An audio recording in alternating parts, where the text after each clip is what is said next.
नमस्कार। आज हम बात करेंगे एक ऐसी फाइल के बारे में जिसका इस देश में जब बजट आता है या किसी देश से बड़ी डील होती है तो हर बार सरकार जीत का दावा करती है।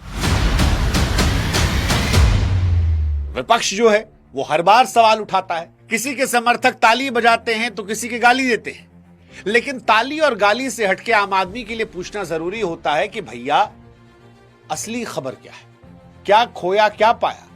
और भारत अमेरिका डील पर भी आज आम आदमी को यही सवाल पूछना चाहिए, क्योंकि सरकार के समर्थक तो जश्न मना रहे हैं, विरोधी कह रहे हैं हार गया। सरकार कह रही है कि देखो भैया 50% टैरिफ लग गया था, आज हमारा टैरिफ 18% हो गया, जो हमारे पड़ोसी चाइना पाकिस्तान सबसे कम है।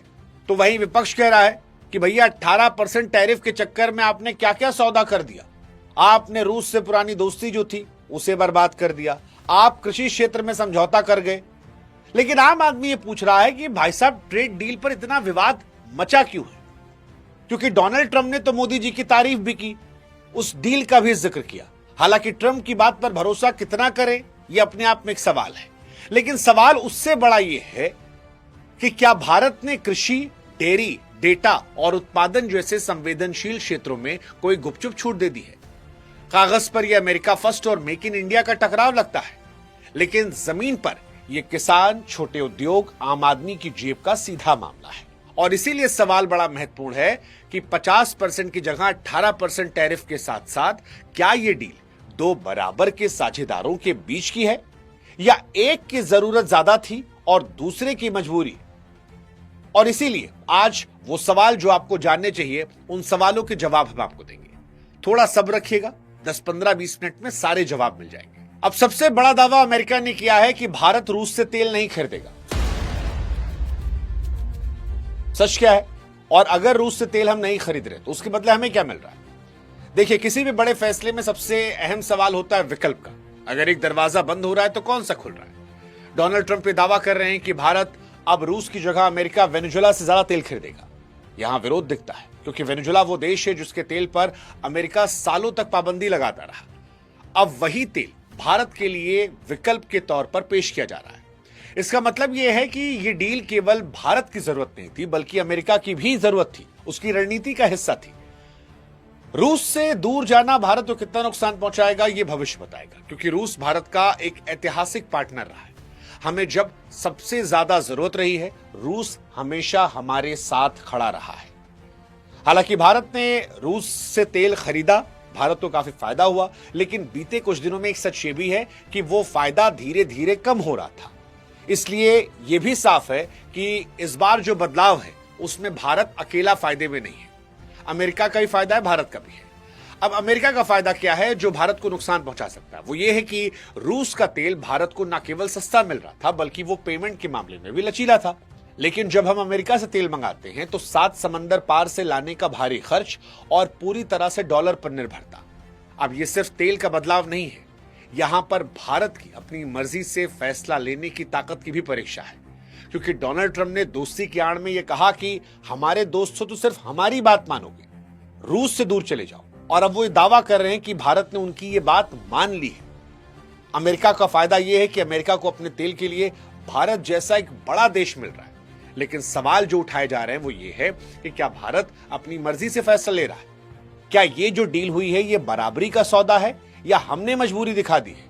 और क्या हम वास्तव में सस्ते रूसी तेल को छोड़कर अमेरिकी तेल की महंगी दोस्ती तो नहीं खरीद रहे?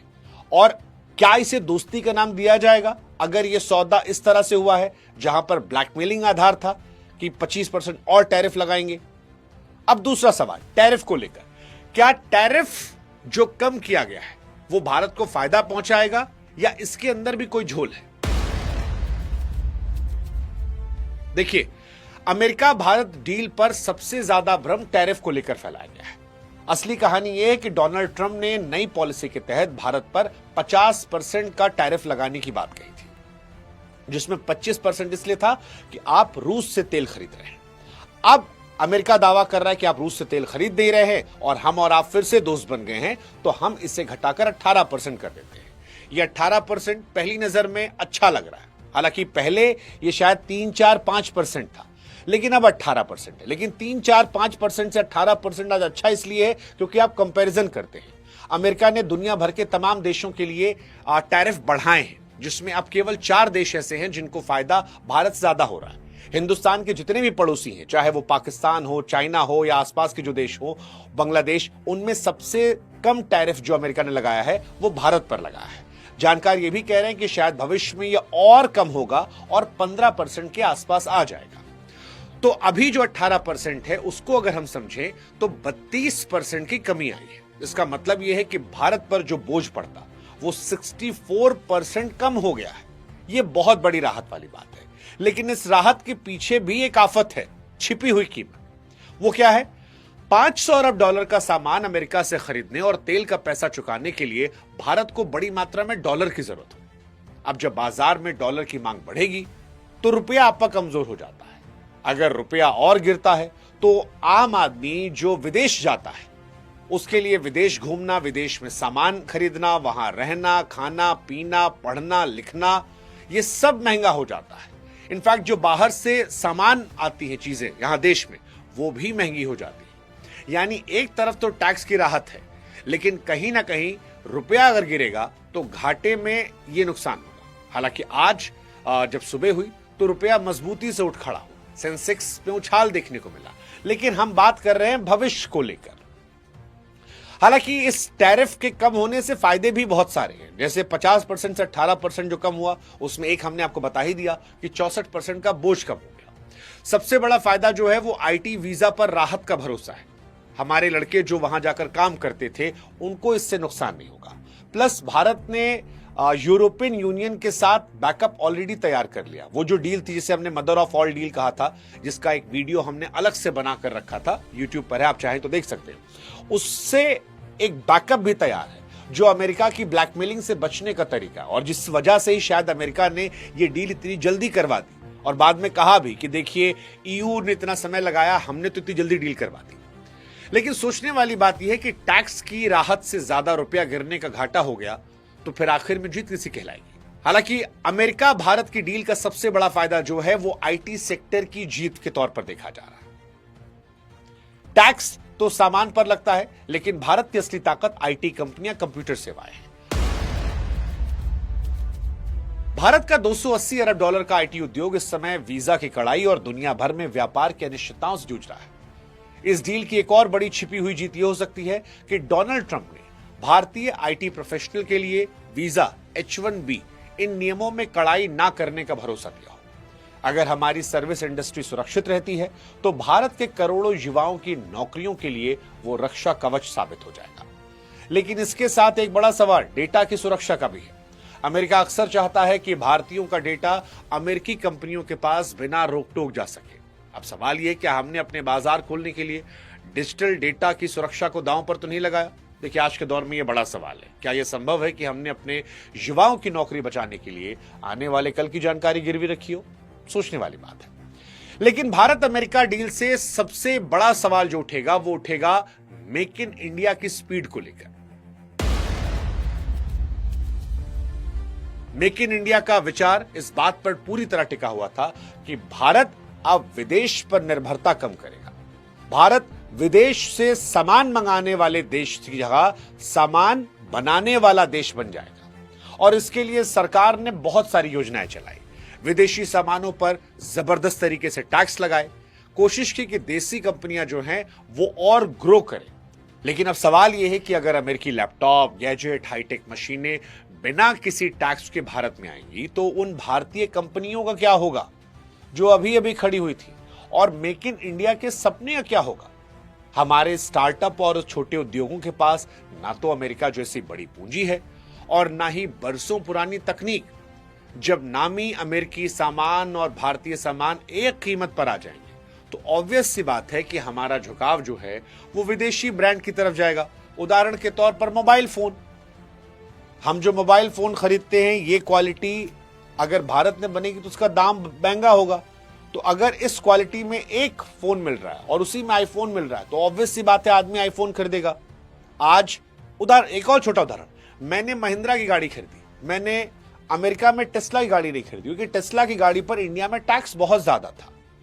यूएस पे, यूके में वो गाड़ी सस्ती थी, लेकिन अगर टेस्ला की वही गाड़ी महिंद्रा की गाड़ी के बराबर पैसे में मिल जाए तो क्या मैं वो गाड़ी नहीं खरीदता? शायद खरीद लेता, या मैं नहीं खरीदता तो कई लोग होते जो खरीद लेते, क्योंकि हमें सेम कीमत पर वो गाड़ी मिल रही थी। ऐसे में भारतीय कंपनियों को क्या नुकसान होगा? क्या 500 अरब डॉलर का यह आयात हमारे सामान बनाने की क्रांति को दबा देगा? अगर हम केवल अमेरिका की असेंबली लाइन बनकर रह गए और अपनी खुद की तकनीक नहीं बनाई तो ये आत्मनिर्भरता के सपनों के साथ एक बड़ा समझौता हो सकता है। क्या हम आत्मनिर्भर होने के रास्ते में अचानक दूसरों पर निर्भर होने का मोड़ तो नहीं ले चुके हैं? अब भारत अमेरिका की डील को लेकर सबसे बड़ा सवाल जो है वो खेती और डेयरी को लेकर हो रहा है कि वो खेती और डेयरी जिसको लेकर भारत ने जीरो टॉलरेंस की नीति बताई थी। ये कहा था कि हम किसानों के हितों के साथ कोई समझौता नहीं करेंगे। क्या अब भारत उस लक्ष्मण रेखा को पार कर रहा है? क्योंकि इससे पहले भारत की हर डील में एक लक्ष्मण रेखा रही है, खेती और डेयरी सेक्टर। ये केवल पैसा नहीं बल्कि भारत की आत्मा और करोड़ों किसानों की रोजी रोटी का मामला है। भारत में लगभग 50% आबादी खेती पर निर्भर है। अमेरिका के कृषि मंत्री का यह कहना है कि भारत की आबादी अमेरिकी किसानों के लिए एक बड़ा बाजार है और ये किसी चेतावनी से कम नहीं। सबसे बड़ा बवाल जो हुआ है वो इसी को लेकर चल रहा है। अब आप इस खतरे को समझिए। अमेरिका में कॉर्पोरेट फार्मिंग है जहां सरकार अरबों की सब्सिडी देती है। भारत में औसत किसान के पास 1 से 2 एकड़ है। अगर सस्ता अमेरिकी दूध घी भारत आने लगा तो भारत की जो कंपनियां हैं, भारत में जो लोग काम करते हैं, उनकी रोजी रोटी पर संकट आ जाएगा। आप डेयरी का उदाहरण ले लीजिए। भारत दुनिया का सबसे बड़ा दूध उत्पादक है। अगर अमेरिका के बड़े फार्म्स का सस्ता पाउडर और प्रोसेस दूध भारत की सहकारी संस्थाओं के सामने खड़ा हो गया तो गांवों की अर्थव्यवस्था क्या होगा? क्या न्यूयॉर्क के किसी बड़ी डेयरी के मुनाफे के लिए भारत के छोटे गांवों की आर्थिक स्थिति की बलि दी जाएगी? और इसी के नाम पर तो भारत लड़ाई लड़ रहा था। भारत कह रहा था कि हम किसानों के हित से समझौता नहीं करेंगे और इसी को डोनाल्ड ट्रंप हाईलाइट करे कह रहे हैं, उनके कृषि मंत्री हाईलाइट करे कह रहे हैं, उनके एम्बेसडर हाईलाइट करे कह रहे हैं। हालांकि भारत ने अब तक इस विषय पर कोई टिप्पणी नहीं की है और दुनिया और भारत यही देखना चाहता है, भारत के लोग, कि क्या प्रधानमंत्री नरेंद्र मोदी ने वो लक्ष्मण रेखा भी पार की है? क्योंकि अगर ये लक्ष्मण रेखा पार हुई है तो इस पर चर्चा बहुत ज्यादा होगी। डोनाल्ड ट्रंप के दावों पर प्रथम दृष्टया में यकीन नहीं करते, क्योंकि डोनाल्ड ट्रंप तो इससे पहले भी भारत को कई बार डेड इकोनॉमी, रूस वॉर रुकवाने की बात और कई सारे दावे कर चुके हैं। उनके दावे और हकीकत में कई बार अंतर होता है, लेकिन इस बार बात आगे इसलिए बढ़ रही है क्योंकि उन्हें कृषि मंत्री